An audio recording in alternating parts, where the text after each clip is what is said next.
Lõppenud Riigikogu valimiste tagajärjed on meie riigile äärmiselt kahjulikud. Eestis on võimule tõusmas ajaloo kõige vasakpoolsem ja globalistlikum valitsus, mistõttu meie püsimine iseseisva rahvusriigina on sattunud väga suurde ohtu. Peale selle lasub valimistel pettuse kahtlus. Rahvuskonservatiivide kahjustamiseks algatati valimiseelsel nädalal koordineeritud laimukampaania ning e-hääletuse puhul ei ole välistatud tulemuse manipuleerimine Reformierakonna kasuks.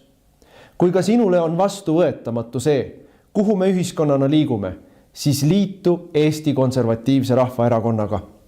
EKRE on eestimeelne, tõe ja õiguse eest võitlev rahvaliikumine, millest on tänaseks saanud parlamendi suurim ja tegusaim opositsioonipartei. Järgnevatel aastatel seisab meil ees raske võitlus. Peame tagama, et valimistel oleks pettus välistatud. Me peame kaitsma oma riiki massiimmigratsiooni, odava võõrtööjõu ning riigi teerullipoliitika eest. Me peame ära hoidma vaikiva ajastu kehtestamise ja rahva vaesumise. Iga meie liige saab anda oma panuse, et Eesti jääks eestlaste rahvuskoduks. Mida rohkem meid on, seda tugevamad me oleme. Erakonnaga liitumise juhendi leiab veebilehelt ekre.ee. Eesti eest. Kagu Raadio.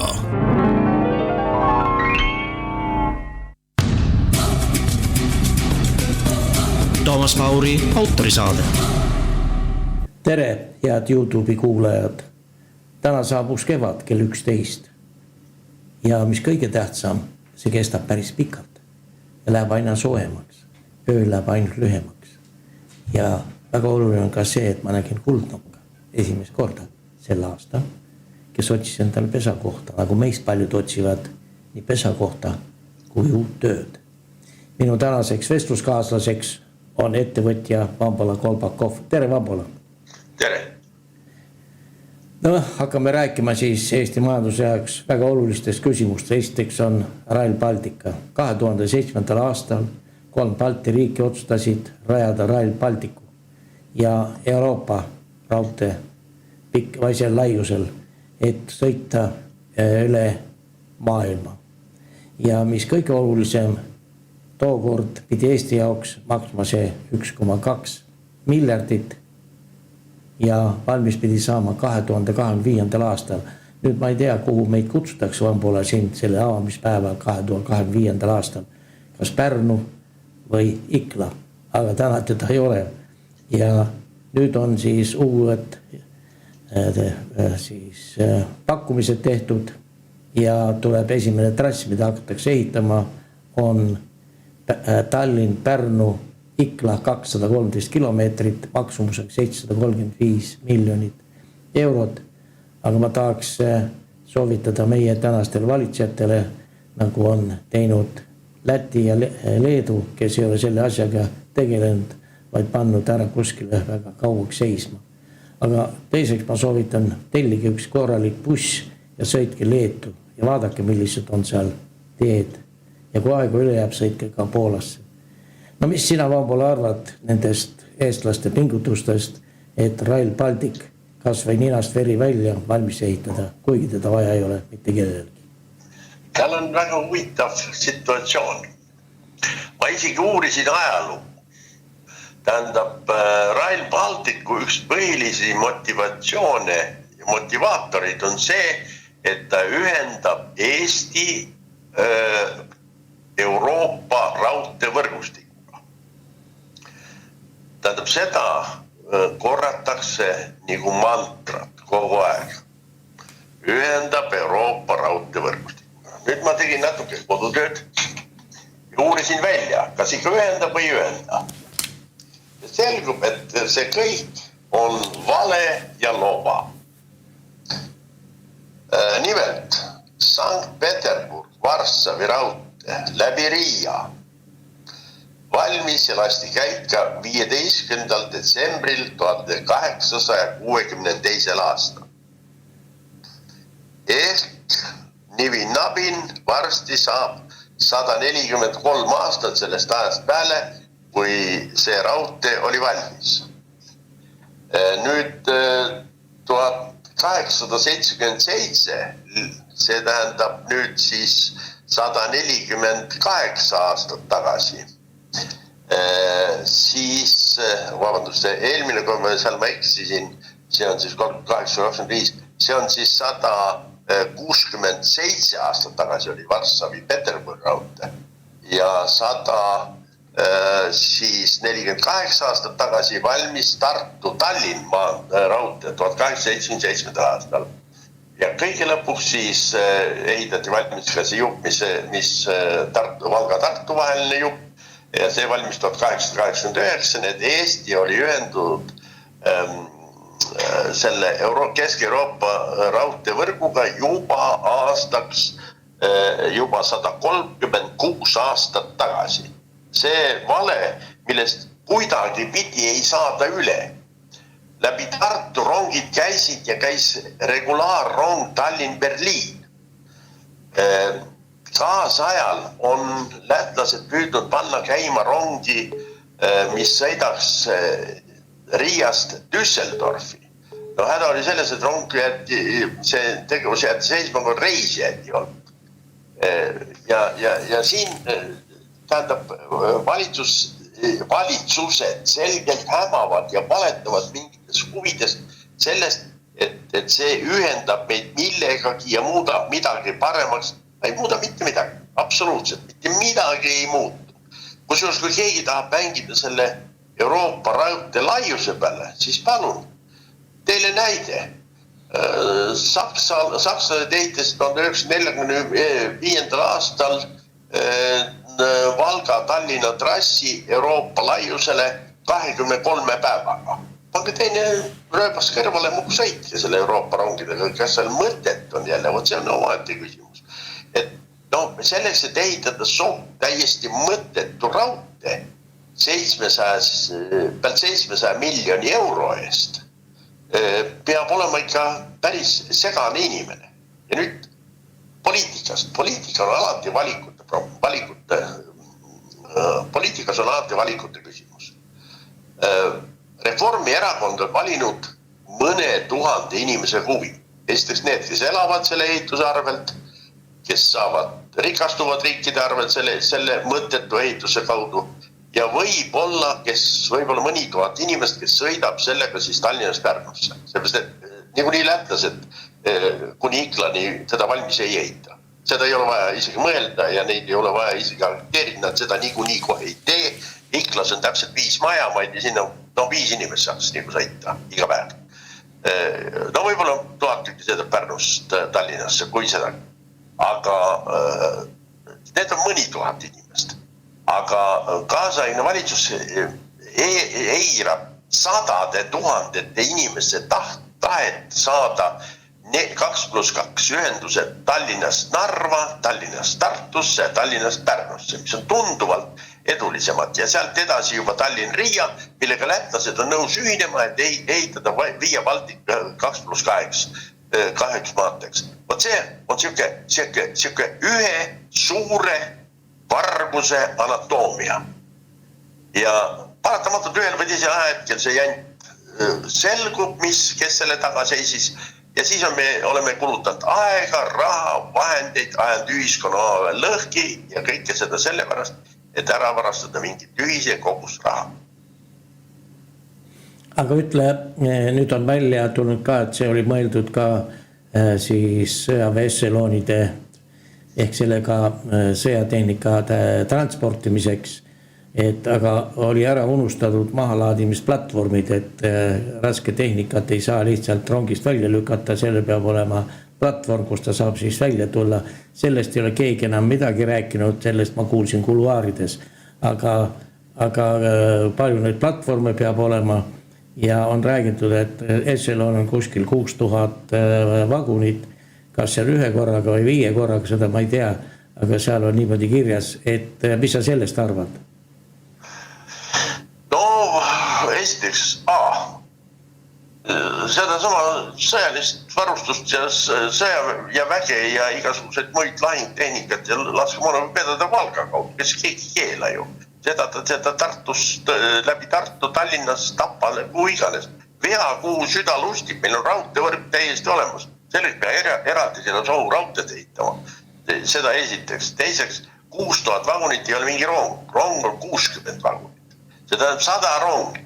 6000 vagunit, see tähendab iseenesest, see on umbes siis niimoodi, et kui ta pooleks teha, siis pool on sõjamoon ja pool on tehnika. 3000 vagunit tehnikat, see tähendab seda, et keegi tahab siia armee üle kolida. No seda ei ole ju ette nähtud mingites plaanides. See on nii jabur mõte, kui üldse olla saab, et mingisugused eraldi ehitada mingid laadimisplatvormi, ligipääsu teid ja selleks, et võib-olla sõjavägi hakkab vedama. Võib-olla.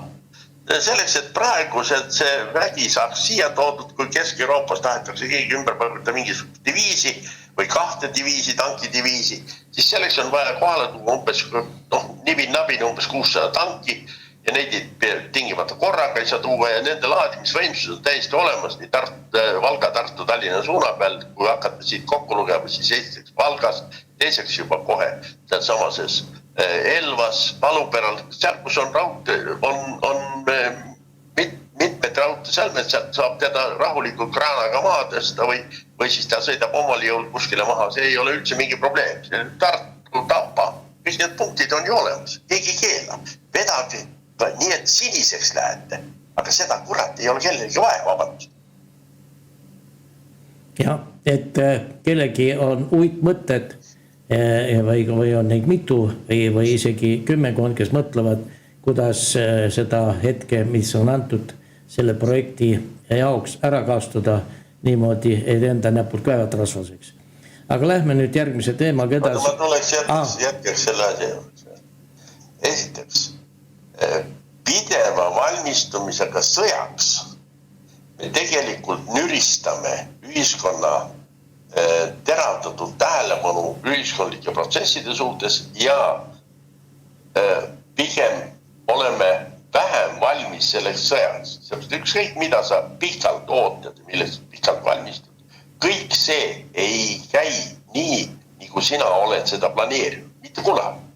Ja see tähendab seda, kui me seda planeerime, oleme nii põhjalikult ära planeerime, siis ühel aja hetkel, siis kui vastane teeb mingisuguse mitteordinaarse liigutuse, näiteks ei tule üleüldse üle piiri, vaid kõigepealt pommitab meid siin tükk aega oma rakettidega, siis sellisel juhul me oleme mingisuguses ootamatuse ees, me peame vahetama oma plaane ja kõige lõpuks me võime täiesti kindlalt kaotada selle lahing. Ja üleüldse, kui me hakkame mõtlema selle kogu selle sõjaväe peale, sõjateema peale ja selle ettevalmistuse teema peale, siis mõtleme rahulikult järgi. Mida Eesti sõjavägi arendab? Tähendab, mida arendab Eesti Vabariik oma sõjaväes? Eesti Vabariik arendab oma sõjaväes 2 jalaväediviisi, motoriseeritud jalaväediviisi, mille koos on kadreeritud diviisid, kus ohvitserkond teenib kogu aeg, diviisid on varustatud vajaliku laskemoona ja tehnika ja relvadega, ja sinna kutsutakse kutsealused end välja õpetada. See süsteem on pärit Bismarcki aegades, seal on venelased midagi välja mõelnud. Pole mõtet pidada sõjaväge kogu aeg relva all, selle mõtlesid välja preist. Kui võib rahulikult teha niisugused kadreeritud diviisid, kus ainult teenivad ohvitserid ja mille siis üldmobilisatsiooni käigus kutsutakse kohale seal juba varem ettevalmistust läbinud nii-öelda reservsõjaväelased. Vana Kesk-Euroopa süsteem. Ja meil juurutatakse täpselt sama süsteemi. Aga mis tähendab jalaväediviis? Jalaväediviis tähendab eelkõige, et tal peab olema kerge, raske relvastus ja tal peab olema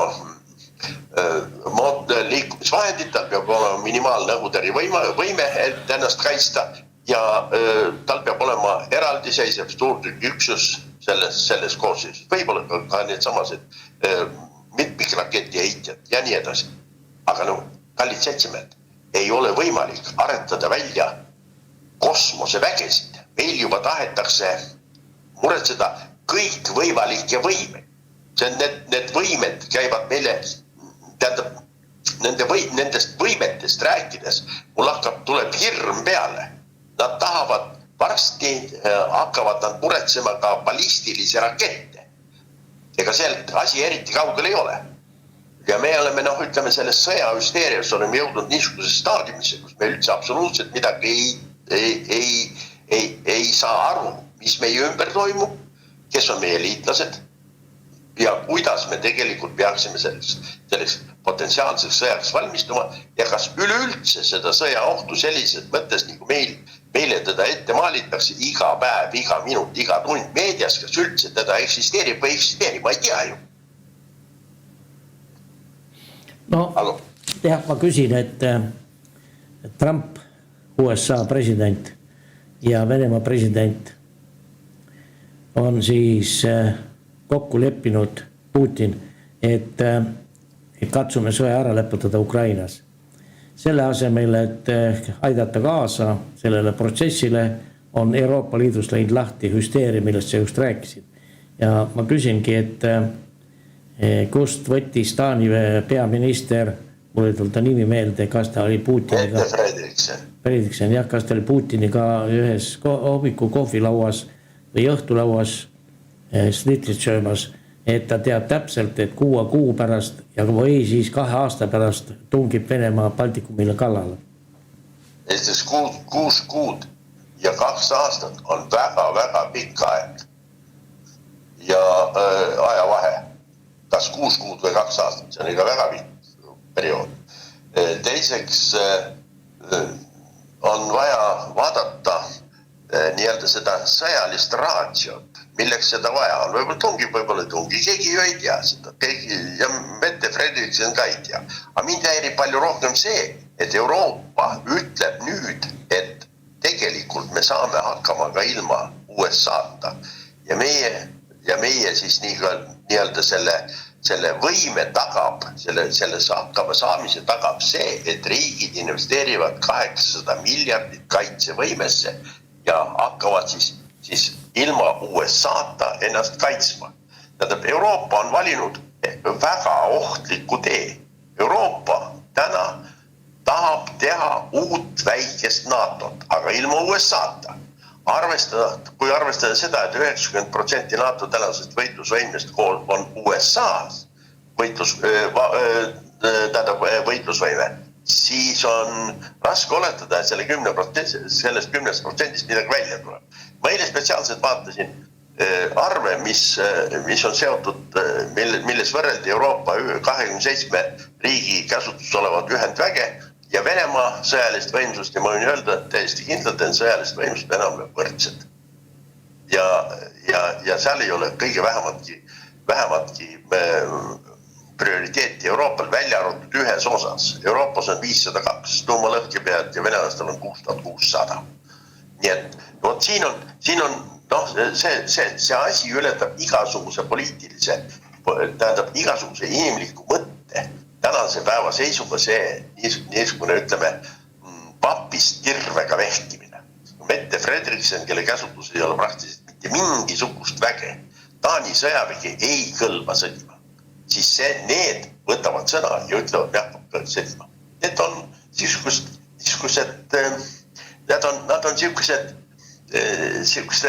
episoodilised nähtused. Nad on näiteks niisugune näite, kus Norra eriväelased ei tohi olla väljaõppel väljas külmakäes, kui miinuskraadid langevad alla -20. Sellepärast, et muidu pampersid külmavad ära. Kuulge, mis kuradi eriväelased on. See on jama. Ja ma võin niisugust näiteid 100 tükki tuua, kus on selgelt näha, et mingit valmidust, tänapäeval valmidust sõjaks Euroopa paljad üksinda ilma USA toetusta ei ole olemas. Seda ei eksisteeri. Ja parem, kui see jamaga ei tege. Ja mulle üleüldse tundub väga kummaline, kuidas meie ajakirjandus püüab nüüd viimaste nädalate jooksul täiesti selgelt, sihipäraselt, igapäevaselt konkreetselt meid, Eestit, USA-ga tülli ajada. Ma ei saa sellest aru, mis on kogu selle asja mõte. Aga kui mõtleme seda, et Euroopas on 28 liikmesriiki, oli vist? 27. 27. ja vabandust, et ei 28, 27 ma arvan. siis ma ütlesin õieti, jah 28, saime kompromissi. Et 28 ja nendest lõunapoolsed riigid täna juba on praktiliselt ennast taandunud selle küsimuse lahendamisest ja mind eile pani imestama see, et sa ütlesid õieti, et Eesti aktuaalne kaamera, kes peaks rääkima Eestis toimuvatest uudistest, on natuke ka välismaal, kulutas põhiaja sellele, et kirjutada Trumpi ja teiseks, ma ei tea, kus ta Saksamaalt oli kinni püüdnud ühe mehe, kes ütles, et meie, eurooplased, meil on 450 miljonit inimest, USA-l 350, Venemaal 140, Venemaa on nii nõrk, ta ei suuda isegi Ukrainast jagu saada, kus elab 38 miljonit. Ja mis sa sihukese jutu peale ütled? Selle jutu peale on raske midagi vastu vaielda inimesele, kes ilmsesti oli teel hullumajja. Tähendab, probleem ei ole selles, et venelane ei ole saanud lahti Ukrainas. Probleem on selles, et me paneme täna terve Euroopa peame sättima sõjamajanduse rööbastele. Ehk me oluliselt vähendame Euroopa võimet olla liider tööstuses, kaubanduses, teaduses ja tehnikas. See on see asja mõte. Kui kuskile sätitakse uus aktsent, siis sellisel juhul Euroopa teised võimed langevad. Ja Euroopal ei ole ressurssi lõputult. Teiseks, Euroopal puudub absoluutselt kütuse ressurss. Sõtta minna riikide ühendusega, kes veab peaaegu 60% vajaminevatest kütustest sisse väljapool, see on enese tapmine. Ameerika Ühendriigid varustavad ennast kütusega ise ekstra olukorras. Nad ei pea, nad ei sõltu impordist. Aga meie Euroopa Liit sõltub 60% ulatuses kütuse kandjate impordist. Energiakandjate impordist, vabandust. See poliitika ei ole ratsionaalne. Bismarck kuulutas omal ajal välja reaalpoliitiigi. Euroopa on sellest taganenud, ta on taganenud reaalpoliitikast. Ta elab unistuste maailmas. Me oleme 25 aastat finantseerinud oma lootusetuid unistusi, mida ei ole võimalik täide viia. Näiteks see sama net zero, et me ei ole enam süsinikuheite seisukohalt, oleme maailma suhtes neutraalsed. Nüüd kõik eksperdid ütlevad, et see on võimatu. See ei ole reaalne. Viimati ütles üks ekspert seda Briti konservatiivide kongressil, kus ta esines. Ta ütles, et aastaks 2050 ettekujutus net zerost ei ole võimalik. Ja see on meie konkurentsi, aga selle taga seisab Euroopa Liidu konkurentsivõime. Me võime rääkida, kuidas palju, et meil on nii palju rahvast ja meil on nii GDP ja kõik muu, aga meil on konkurentsivõimelis. Selles on kogu lugu. Kui selle armee teemat veel lõpetada, kui sa lubad, siis ma võtsin igaks juhuks välja meie võimalikud kaitsekulutused. Aastast 2019.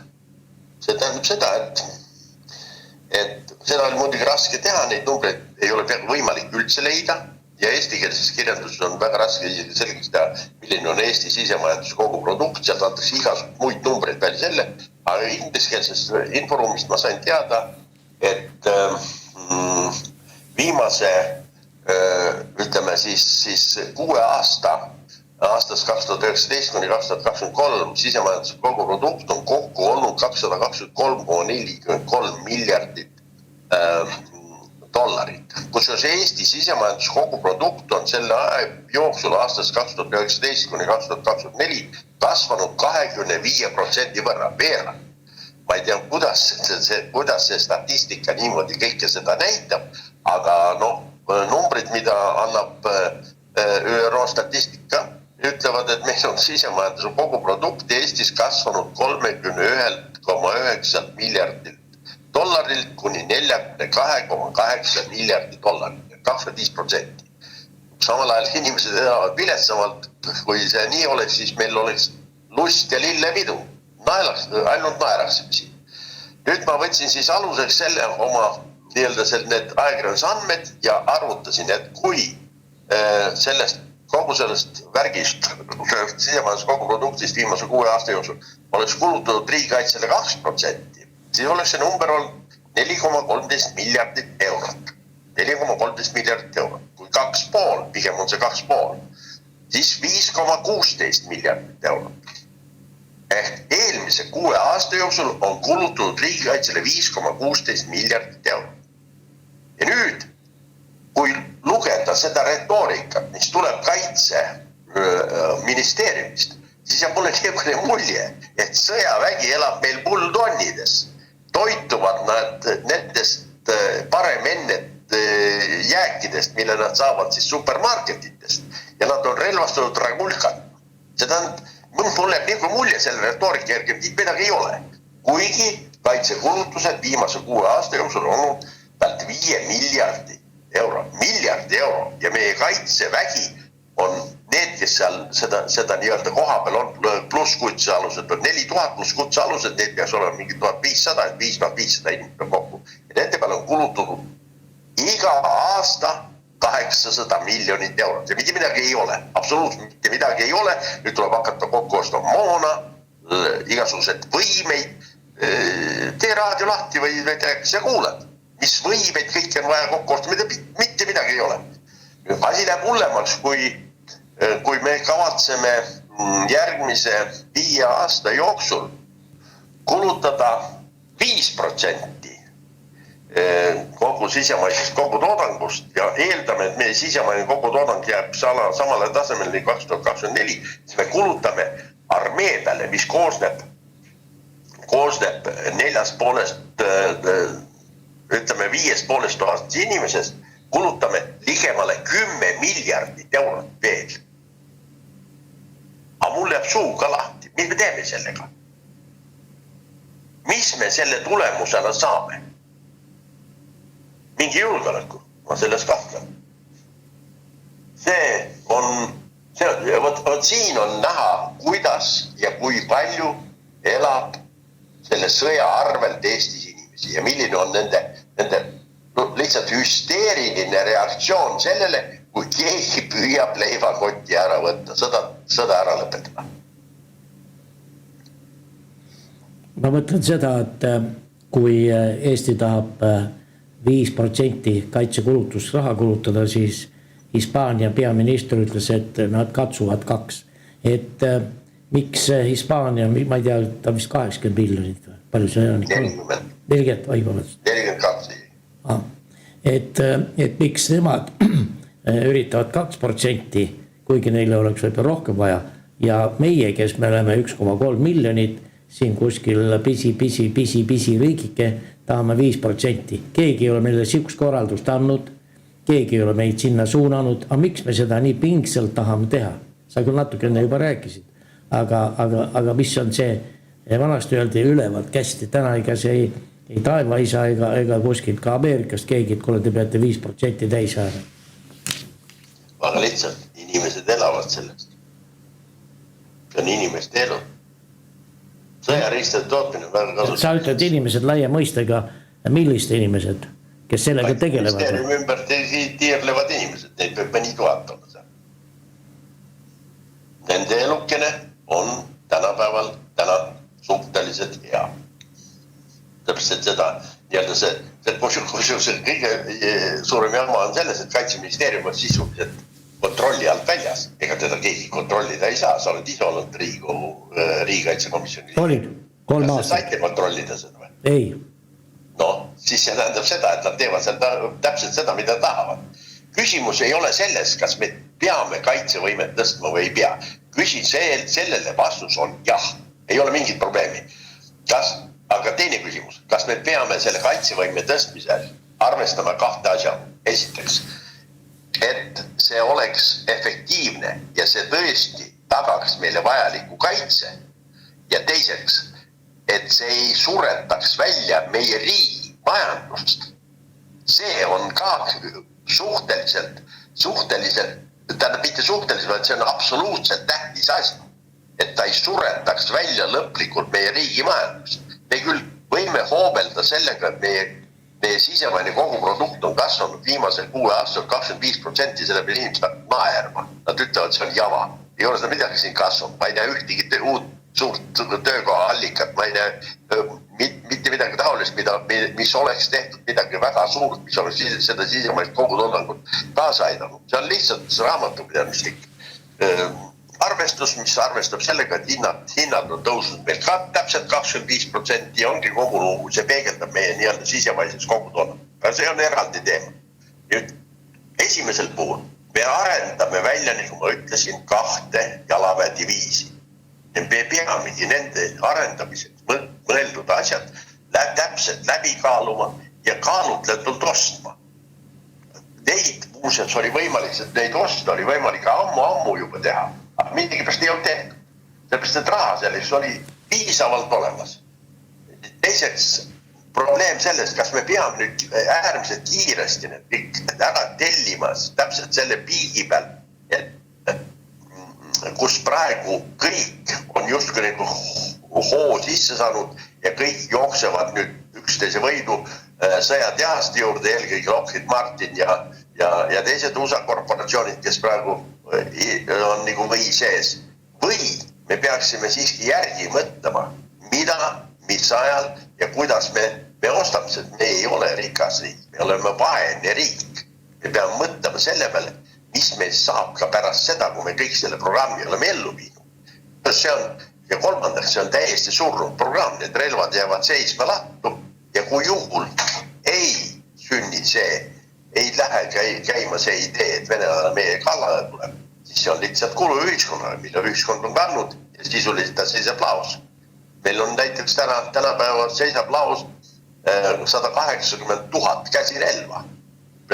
Kindral Ants Laaneotsa hinnangu on selline, kes on ainus kindral, kes on oma kindrali pagunid välja teeninud. Teised on meil rohkem parketikindral. Laaneotsa hinnangu 180 000 käsirelva. Ehk iga, ja kui me kavatseme kutsuda armeesse sõja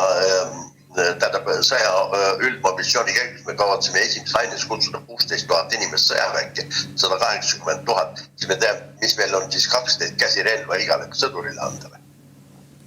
Tähendab siin, kogu seda tegevust arendatakse ilma mõtteta. Küll on aga mõte sees, kui vaadata asja teist poolt, kes saavad kasu.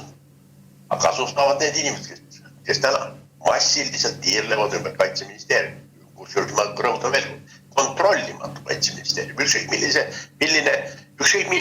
millise hinnanguga Riigikontroll annaks selle tegevusele, need ütlevad, on hästi. Ja niipea, kui sa ütled, et on vaja vähendada, niipea sa oled putinist ja riigivaenlane.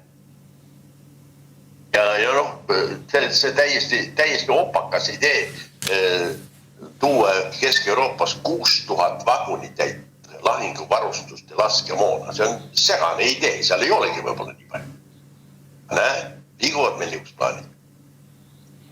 Ja, mind teavad see, millest sa korra juba mängisid, et Aktuaalne kaamera, mis on meie siis riigipoolne ülalpeetav meediakanal, kus siis reporterid, ma vaatan, see Pehkur on juba näost peaaegu sinine, iga päev küsitakse, millal te saate selle tööga hakkama. Aga teine on veel pühapäevati on Ukraina tund, kus rääkivad asjalikud inimesed enda arvates mingid pagunid ka peal, et seda Ukrainas on võidetav. Kuigi me teame, et seal ei ole enam midagi võita, seal on juba kõik kaotatud. USA, ma alustan pihta sealt sellest, need on väga rasked teemad, kõigepealt ma ütlen siis seaduseks, aga neist peab rääkima.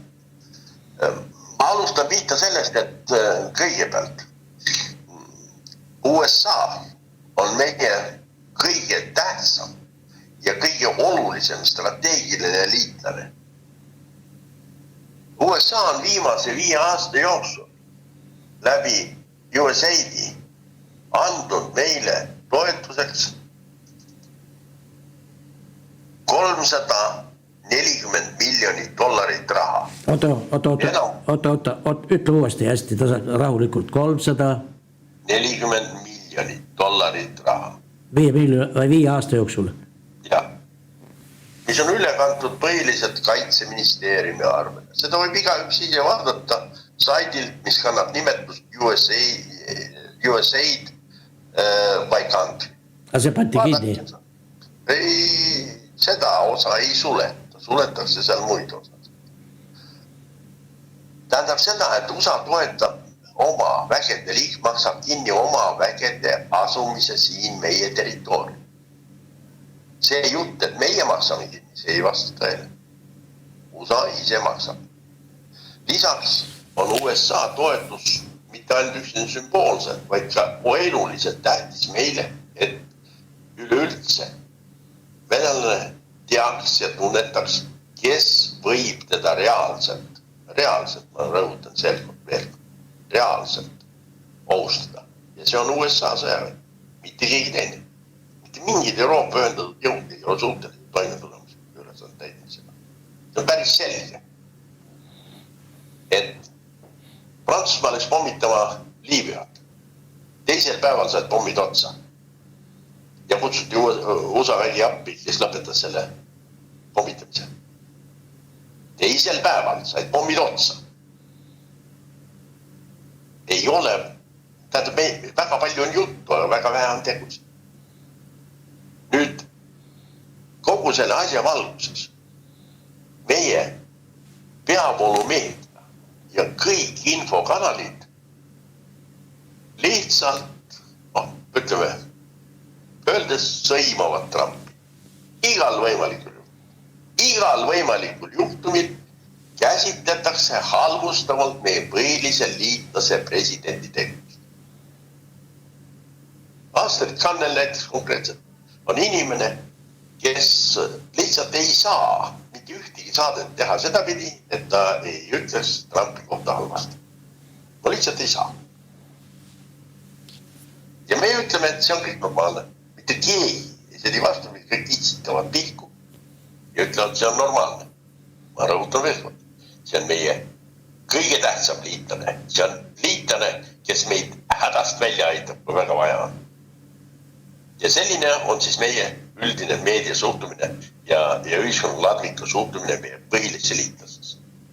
Ma ei arva, et see tegemist on väga tarkade inimestega. Ma arvan, et tegemist on absoluutselt lollpeadega, kes niimoodi käitub.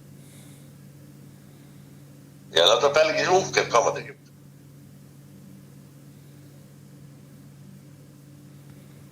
Ma mõtlen, et see pühapäevas Euroopa tunnis, mis kestab siis, mille teema on siis Ukrainas toimuv, ju on lausvale. Sest ütleme tänapäeval paljud inimesed käivad ju eri lehekülgedel YouTube'is ja kus veel, neil on info olemas. Milleks sellist kägu seal ajada? Milleks kulutada riigi raha? Propagandamasina inerts on see, mis praegu tingib selle tegevuse. Propagandamasin lihtsalt ei saa seisma jääda, kuna uusi memosid ei tule peale. Vanad ütlevad, panen niimoodi, seletan niimoodi. Aga valeta tehnilise pildi peale, räägi mida iganes tahad. Neil on näiteks olemas müüt selle kohta, et Ukraina on demokraatlik riik. Müüt. Sõna selgelt, ma julge selle sõna tarvitada. Sellepärast, et näiteks meestel, Ukraina meestel vanuses 16 kuni 65 puuduvad igasugused õigused. Neil ei ole kõige vähematki õigused, Raada on kõik õigused käest ära võtnud, kaasa arvatud eluruumi puutumatuse õigus. Neid ei lasta riigist välja, riigipiirid on kinni, nendel on ainus õigus minna sõjaväkke ja väärina surma. See on ainus õigus, rohkem õigust ei ole. Ja sellele on juba reaktsioonid olemas. Vaatamata sellele, mida venelane oma propagandakanalis rääkis selle natsionalisti tapmise kohta Odessas, on see pilt hoopis teine. Ja ma eeldan, et see inimene, kes esitas seda mõni päev tagasi YouTube'is seda versiooni räägib tõtt. Ja see tõsi seisneb selles, et 2022. aastal pärast sõja algust läks perekonnapea sõjakomissariaati ja ütles, et ma lähen vabatahtlikule rindele sõdima, aga minul on tingimus, et ärge puutuge minu lapsi. Minu lapsi ärge sõjaväge võtta, ma teenin sõjaväes ise. Mees on saanud põrutada 13 korda. Ja tähendab seda, kui ta on põrutada saanud 13 korda, siis ta ei passi kuskil tagalas, vaid ta on eesliin. Ja nüüd see TCK, see on pikk jutt, mis põhjuseks koos selle Ukraina natsionalistiga rikkusid seda kokkulepet ja kutsusid tema vanema poja sõjaväki, kes siis pärast 2 päevast viibimist rindele suri. Mees tuli ja lasi lihtsalt selle segadustekstida maha. Ja sellised asjad hakkavad seal kord. Ja see on juba olemas. Ukraina linna Kamenets-Podolski linnapea keelas värbamiskomisjoni tegevuse oma linna territooriumi. Ma nägin seda videot ise. Naisterahvas ütles, et teil ei ole konstitutsioonilist õigust tegutseda minu poolt juhitava linna territooriumi ja palun siit lahkuda, kui te ei lahku, siis ma kutsun teile politsei ja politsei viitab linnast välja. Tähendab, see kõik viitab sellele, et rahvas on sõjast hakanud väsima. Ja meie anname sellele ikka veel tuld juurde. Seda on, aga seal on magus. See on magus leib. Seal on, mida võtta. Ja sellepärast on meil sõjapartei on tunduvalt suurem kui rahupartei. Õigem öeldes meil rahuparteid üldse ei ole. Meil on kõik sõjapartei. Ja sõjapartei on sellepärast, et inimesed ei saa aru, mis asi on tegelikult sõda. See ei ole seda näinud, see ei saa. No ütleme, et kui USA president Trump ja Venemaa president Putin, keda nimetaks diktaatoriks, siis lepivad pühapäeval, mitte nemad kahekesi, vaid nende esindajad pühapäeval Saudi Araabias kokku, kuidas see siis rahuprotsess hakkab käima. Ma usun väga, aga ma ei tea, mis sina arvad, et mai lõpus on sõda läbi.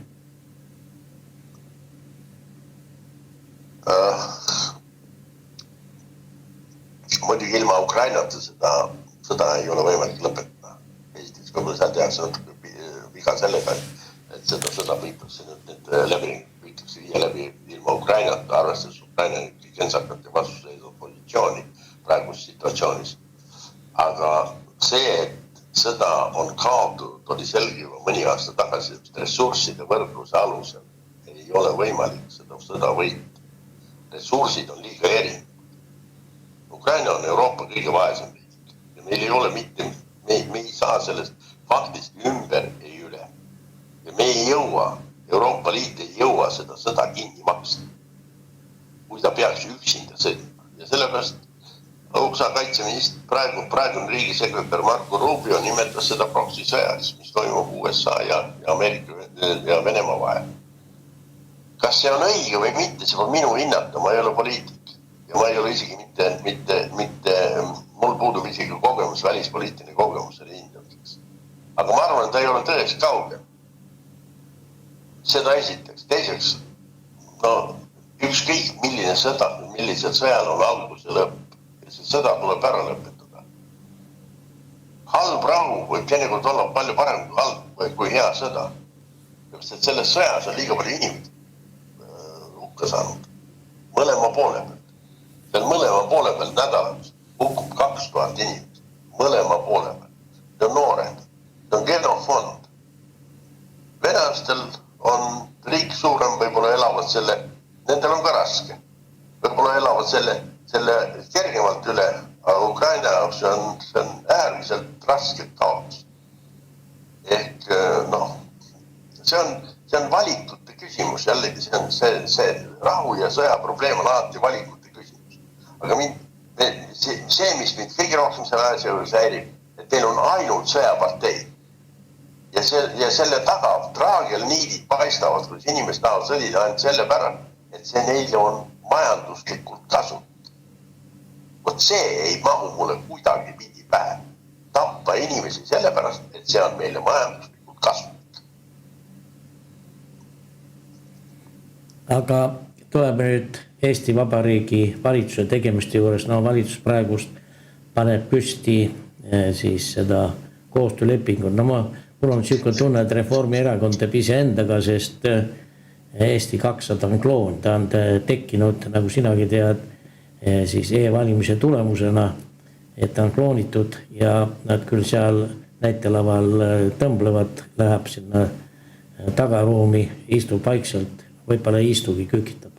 Et kas selle valitsuse on täna võimeline opositsioon kukutama, kus on 4 osapoolt kokku 49 Riigikogu liiget koos aknaalustega ja Keskerakond küll praegu kutsub erakorraliste valimistele, aga palju lihtsam oleks see, kui valitsus tuleb oma valitsus kinnitama Riigikogu ette, seal see läbi põrutada. Ma ei usu sellesse läbisurumisse, sellepärast, et see on seotud valikutega. Vaata, meil on mitu korda rääkinud, me oleme pidevalt, permanentselt rääkinud sellest, et igasuguste hääletamise protseduuride lõpptulemusena peame me teada saama valijate tahte. Me peame teadma, mille poolt see valija annab selle hääle. See valija, kes iga 4 aasta tagant loovutab oma rahvas, loovutab tema käes oleva võimu 101 tema poolt valitud esindajale. Eesti põhiseaduse järgi on kõrgema võimu kandjaks rahvas. Ja ka rahvas korralistel valimistel iga 4 aasta tagant märtsikuu esimesel pühapäeval kella 8 hommikul kella 8 õhtu loovutab, hääletab nende inimeste poolt, kes hakkavad teostama rahva nimel järgmise 4 aasta jooksul võimu. Ja nüüd me paratamatult küsime iseenda käest, meie. Riigikogus seda ei küsi, neid see juurde. Küsime enda käest ise, kas praegune koalitsioon esindab seda rahva huve, kas see on valija tahe. Ja me leiame ennast alati olukorrast, et ei ole see nii. Kuna Eesti 200 on partei, kus on alla 200 inimest, tal puudub programm, tal ei ole üldse mitte mingisugust poliitilist visiooni, nad nimetavad sellest pikaks plaaniks see, et neil visiooni ei ole. Ja nii edasi, ja ta sisuliselt on usurpeerinud võim. Üleeile Riigikogu istungil küsiti minister Pakosta käest, kes tuli sinna seaduseelnõuga erakondade rahastamise komisjoni seaduse muutmise kohta.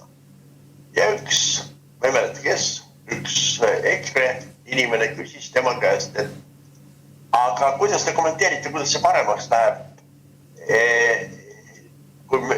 Selles osas, et kui me vaatame praegu, kui palju Johanna-Maria Lehtme sai hääli valimistel ja kui paljud inimesed praegu istuvad Riigikogu saalis nende samade Johanna-Maria Lehtme häältega.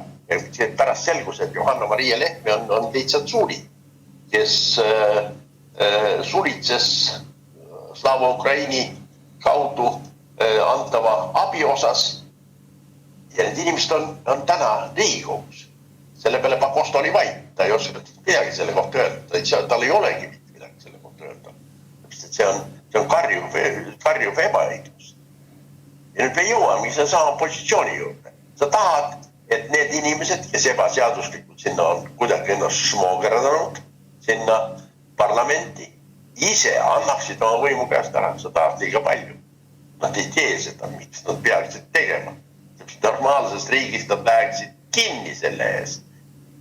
Valimiste tulemuste võltsimine on kõige suurem kuritegu, mis üleüldse demokraatlikus maailmas, tsiviliseeritud maailmas on olemas. See on riigi reetmisparagrahvi järgi karistatav kuritegu. Ja sa tahad, et nad ise hakkaksid ennast kinni panema. Mitte iialgi, nad ei tee seda. Nad võitavad kuni viimase veretilgani. Ja sinna sisse on segatud ka Reformierakond. Sellepärast tema saab otsest kasu sellest. Selle kohta on ka olemas karistusseadusliku paragrahv. See on siis see samane soodustuskelmus. Nad on kelmitsenud ennast võimule ja kasutavad võimu iseenda huvides, saades selle eest materiaalset hüve, palga ja muude toetuste näol. Ja sa tahad, et nad ise läheksid, võtaksid ennast maha, nad teesid. Selleks peab meie kõik ümberringi siin vaeva räägima, et veenda kogu tsiviliseeritud maailma, et meie hääletussüsteem ei vasta ei ole suuteline välja selgitama valija tegelikku tahet. No ma küsin, et täna on meil 4 parteid, kordame need üle ka rahvast teaks. Kõige suurem peab ennast Isamaa. Eile ütles küll Kerstiina Kallas, et neid on 13, mina teadsin senini 15, kus need 2 läksid. Siis on sotsid ja Isamaa, vabandust, ma lihtsalt seda tõin näiteks, et Kallas ise ka ei tea valde liikmeid, aga ta ei ole opositsioonis, aga opositsioonis on siis sotsid, EKRE ja kõige väiksem on siis Keskerakond, 4 parteid. Kordan üle, enne ma siit putardasin. Isamaa, sotsid, EKRE ja Keskerakond. Kokku on neil 49 häält koos nende aknaalustega, ma ei tea, kuhu nad kargavad. Ja koalitsioonil on 52 häält. Et nad võiksid vabalt hakata seal siis nagu öeldama valitsust kangutama. See võimalus on neil olemas iga nurga pealt. Aga nad millegi pärast, minule sisetunne ütleb, et nad ei lepi oma vahel. Kui natukene on opositsioonis koos teinud EKRE ja Keskerakond, Isamaa ei ole seda kunagi teinud, ma ei tea, mida sotsid. Vaata, nüüd on, jätkame selle koha pealt, kus ma enne poole. Sa pakud koalitsioonile poliitilist suitsiidi. See ei lähe läbi. Nad ajavad see 52 inimest sinna kokku, ükskõik mis hääletustele nad hääletavad kokku. Neil ei ole taganemisruumi. Neil ei ole kuskile taganeda.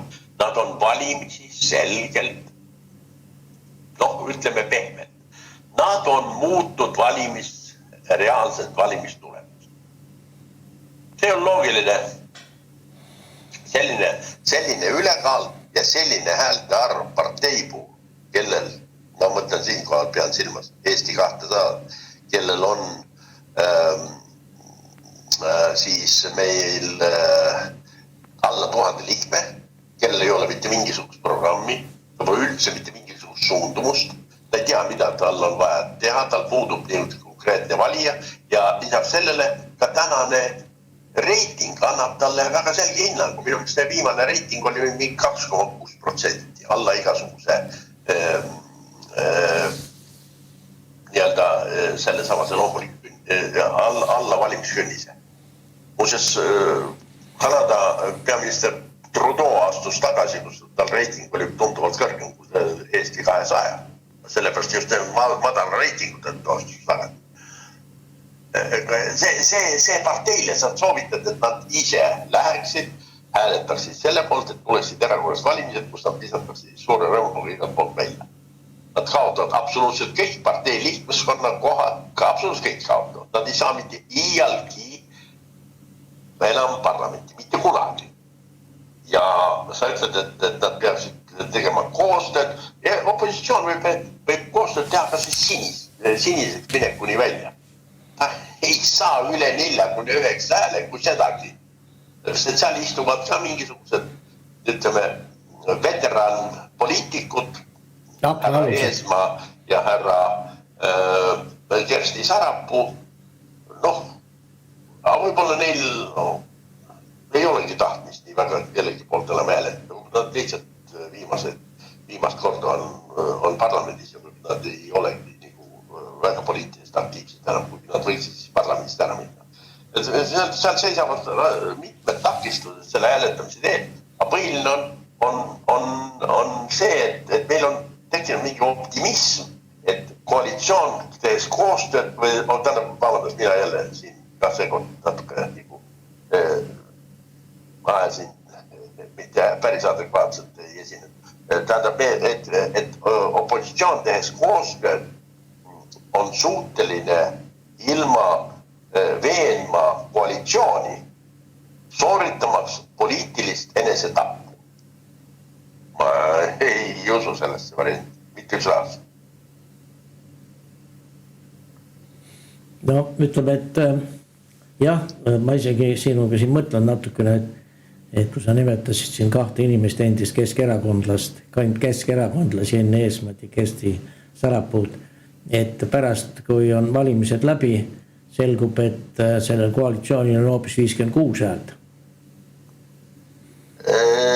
Kõik võib olla valimisi, erakorralised valimised saab esile kutsuda võib olla ainult äärmiselt kriitiline OSCE raport. Ajalugu on näidanud, et Eestis toimuvad muutused suuresti alati välismõjul. Võib-olla, kuigi ma selles ka sügavalt kahtlen, mul on siin terve rida põhjusi, miks ma selles kahelda võin, kus eestlased on astunud vastu isegi väga mõistlikele soovitustele ja nendele soovitustele, mis oli antud nende endi sponsorite poolt, aga nad ikkagi ei täitnud nende soovitusi. Ühesõnaga, ma olen nende erakorralise valimiste suhtes äärmiselt skeptiline. Ja veel kord, Toomas, nad peavad sooritama poliitilise enesetapp. Nad ei ole selleks valmis, nad ei taha seda. Nende hulgas ei ole riigimehi. Nad aru, neil ei ole riigimehi. Eesti tänasesse parlamendi ei kuulunud ühtegi riigimehi. Kuidas sa saad siis neid panna hoolima sellest omast riigist? Neid ei huvita see. Neid huvitab igapäeval poliitiline muuda majandus. Ja kõige huvitav on see, et isegi opositsioon uuel maailmas teevad koostööd, aga meil väga selline katkendlikult ja väga vähesel määral. Aga jah, see erakorralisi valimisi ei ole võimalik. Üks härra kirjutas, ma lugesin täna neid hommikul seal internetis, et miks inimesed ei tule tänavale, et asi on nii hull. Sa ise oled ka öelnud, et inimesed ei tule tänavale sellist oma tahet näitama, et kõikidel on võlad krae vahel. Kas siis maja või auto või muude probleemide puhul ja keegi ei taha tulla, et järgmine päev ütled kõnni töö juurest minema. Jah, ma kinnitan seda fakti. Ma ei ütleks, et neil on nende võlgade pärast nad kardavad. See võib-olla ei olegi nagu väga oluline need võlad, mis neil on võetud seal laenud, mis on võetud eraldi pankadest. See on, ütleme, Eesti on ikka selles mõttes seadust tähendab demokraatlik riik, et meil selles osas kohtuvõim toimub. Kui pank hakkab ikka tegema selget vahet sellest, et näed, et sa protestid ja nüüd maksa tagasi, sellest ei tule midagi välja, peab jamaks. Ja mitte inimesele, vaid selle pangale. Et selles osas meil on toimunud suur areng võrrelduna siin 35 aasta taguse perioodiga. Meeletu areng. Aga nüüd hoopiski selles mõttes, et inimestel on kaotada midagi, mida neil 33 aastat tagasi ei olnud. Tuleb tunnistada, eestlane ei ole mitte kunagi nii hästi elanud, nagu ta elab praegu. Mitte kunagi. Mis sest, et me võime siin seletada, et ta oleks võinud veel paremini elada. See ei tähenda mitte midagi. Loeb see, mis täna meil on. Ja ta on hästi elav. Ja ta kardab kaotada isegi seda elu, mis tal täna on. Ja sellepärast tänavale tulek on seotud väga suure riskiga. Sellest peab olema metsik põhjus, et sinna tänavu peale tulla. Igal juhul ei saa selle põhjuseks olla poolehoiu avaldamine opositsioonile, kes koosneb ka inimestest, kes ega need ka nüüd inimestest taga ei ole. Siin me seisame väga raskete valikute ees ja väga raske dilemma ees. Mis selle riigiga ja mis selle nii-öelda selle võimuga üldse teha ja kuidas seda riiki arendada. Et ma ei arva, et see oleks nüüd põhipõhjus, mis pärast inimest tänaval teha. Aga küll üks asi, mis on küll, mida võib kirjeldada selle järgi, miks inimesed võib-olla põhjuseks, miks inimesed tänavale ei lähe. Ja nimelt see on ametnikkond. Vaatame nüüd meie ametnikkonna suurust. Meil on riigis viimase statistika järgi 22 000 ametnikku. 22 000 ametnikku, kellel igal ühel on kas elukaaslane või mees või nais. Või mingi vähemalt mees tuttav või nais tuttav. Ja tähendab seda me võime rahulikult selle 22 000 korrutada 2, saame 44 000. Selle 44 000 on kindlasti olemas vanemad, 2 tükki. Isa ja ema, muidu nad ei oleks seda ilmavalgust siin näinud. See tähendab seda, et me korrutame selle veel kord 2, me saame 8 000. Nüüd eeldame, et neil on vähemalt pooltel on, ütleme neljandikul, on täiskasvanud lapsed. No vähemalt üks täiskasvanud laps. Ehk paneme sinna 6 000 veel juurde, me saame 94 000. Ja noh, ja lisame 25 000 eest veel sõpru ja sugulasi, kes ka võivad nende vaateid jagada ja nende poolt hääletada ja nad vähemalt kuulavad oma hääletusprotsessis nende nõuandeid. Kokku me saame 120 000 inimest, 120 000 valijat. See on baas, mis moodustub, mis on Reformierakonna valimisbaas. Ja need inimesed on keskmiselt aktiivsemad ja need tänavale ei lähe. Ja need keelitavad ka teisi tänavale.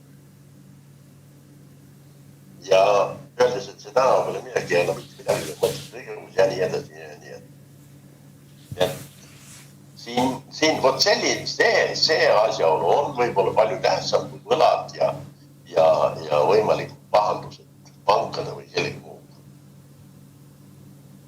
Siis nagu siin kahekesi istudes ei olegi leidnud, et mis võiks see lahendus olla, kuidas sellisest valitsus lahti saada, kes tõmbab meid majandusest mutta, ajades siis selle relvastumise taevani kulutatakse selleks tohutut miljardeid ja valesid otsuseid veel muud majanduses, et me ei saagi, nad siis tõmbavad meid täiesti avasti. Noh, ütleme nii, et soov neil on püsida võimul igavesti. Aga iseasi, kas selleks on ka materiaalsed alused, et püsida võimul igavesti. Vaata, arvatavasti ei ole, sellepärast, et selleks, et igavesti võimul püsida, pead sa tootma valijaskonna suhtes positiivset tulemust. Seda esiteks. See on suhteliselt vähetähtis asi. Aga palju tähtsam on see, et see hääletamissüsteem peab olema sul vastava põhiseadusele. Ja seda sa eirata väga kaua ei saa. Eriti kui nüüd, kui meie kõige suurem ja kõige tähtsam liitlane on võtnud oma riigis toimuva tõsise vaatluse alla. Ta vaatab tõsiselt USA praegu jälgib oma demokraatlike institutsioonide toimimist, nende rahastamist, millega nad tegelevad, kui palju see ametnikud tegelikult midagi teevad. No toon näiteks teile niisuguse näite, mille peale Eesti ajakirjandus täitsa pöördesse, kui Muski juhitav see valitsuse, riigivalitsemise efektiivsuse osakond palus, ta ei saanud käskida, palus ametnikel kirjutada kirja selle kohta, et mida nad eelmisel nädalal tegid. Nemad läksid kohe pöördesse, et see on ebaseaduslik ja see on kiusab ametnike taga ja mis iganes siin ajales kirjutati. Tegelik põhjus on veel lihtsam. Muski meeskond eeldas, et on küllalt suur osa neid, kes üleüldse tööl ei käi. Saavad palka, aga tööl ei käi. USA ametnike hulgas. Eeldas. Ja sellepärast nad viisid läbi omapärase eksperimendi, nad käskisid neil kirjutada teate selle kohta, mis nad eelmise nädal tegid. No, kirjutasid need, kes olid tööl ja kes ausalt täitsid oma kohustused, kirjutasid avalduse, nendega ei juhtunud mitte midagi. Aga selle eksperimendi tulemusel selgitati välja lõplikult, et tõepoolest USA ametites töötas kuni 10% inimestest, kes ei täitnud üleüldse mitte mingisuguseid töökohustusi, ei käinud tööl, vähe sellest. Osa neist viibis hoopis välisriigis ja ei tegelenud üleüldse selle töö tegemist, neil plaaniski seda teha, aga nad said raha USA valitsuse käest ja loomulikult see lõpetati ära. No, sellistes praeguses ajaloolistes tingimustes arvatavasti meie liitlane, põhiline liitlane, viib läbi teatud revisjoni ka oma liitlaste kehtiva poliitilise süsteemi demokraatiale vastavuse uurimiseks.